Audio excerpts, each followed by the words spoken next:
Promo റിവ്യൂയിലേക്ക് എല്ലാവർക്കും സ്വാഗതം. ഈ റിവ്യൂ ഇഷ്ടപ്പെടുവാണെങ്കിൽ ഒന്ന് ലൈക്ക് ചെയ്തും സബ്സ്ക്രൈബ് ചെയ്തും സപ്പോർട്ട് ചെയ്യണേ.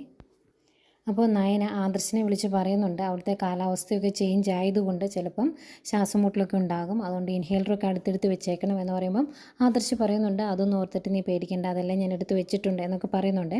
പിന്നെ മുത്തശ്ശനുമായിട്ട് സംസാരിക്കുന്ന നയനയും ദേവേനയും ഒക്കെയാണ് കാണിക്കുന്നത്. അവർ അമ്പലത്തിൽ പോയിട്ട് വന്നതാണ്, എല്ലാവർക്കും നല്ല ടെൻഷനാണ്. അന്നേരം മുത്തശ്ശൻ പറയുന്നുണ്ട് ഇവിടെയുള്ള ഈ ടെൻഷനും കാര്യങ്ങളൊക്കെ കണ്ടിട്ട് മോള് ശരീരം നോക്കാതിരിക്കരുത്, നന്നായിട്ട് ഫുഡൊക്കെ കഴിച്ചോണം എന്ന് പറയുമ്പം ഈ വീട്ടിലുള്ള എല്ലാവരും ഇതുപോലെ നിരാഹാരം കിടക്കുമ്പം ഇതുപോലെ വ്രതം നോക്കുമ്പം എനിക്ക് മാത്രം ഭക്ഷണം കഴിക്കാൻ പറ്റില്ല എന്ന് പറയുന്നുണ്ട് നയന. ഉറപ്പായിട്ടും പട്ടിണി കിടക്കണം, കാരണം ഇത്രയൊക്കെ നന്മ ചെയ്യുന്ന ആളല്ലേ. പിന്നെ ദേവേനി പറയുന്നുണ്ട് AN ജ്വല്ലറിയുടെ മോഡലാണല്ലോ നവ്യ, അതുകൊണ്ട് തന്നെ നവ്യയും അഭിയും ജലജയും ഒക്കെ ആഗ്രഹിക്കുന്നത് AN ജ്വല്ലറിക്കാർ ഈ ഡീൽ ഉറപ്പിക്കണമെന്നാണ്. അതുപോലെ തന്നെ ആദർശ് അവിടെ പരാജയപ്പെടണമെന്നും അവർ ആഗ്രഹിക്കുന്നുണ്ടെന്നൊക്കെ പറയുന്നുണ്ട്.